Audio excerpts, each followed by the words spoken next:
How to connect Google Sheets to n8n. In order to connect that, you first need to add right here a particular trigger. So I have my workflow. Click on this plus icon. Then you can search for particular notes. For example, you can search right here for Sheets. Or you can also just find it directly onto the Actions in app.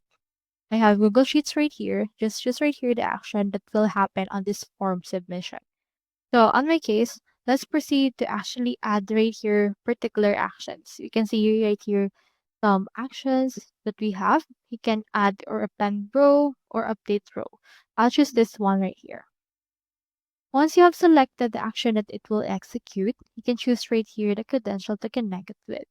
Click on this create your credentials and you can add in your service account or an OAuth as well as sharing details and links.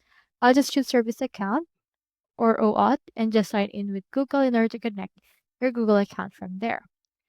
So from in there, you can head over and then choose the details that you want and save it all together.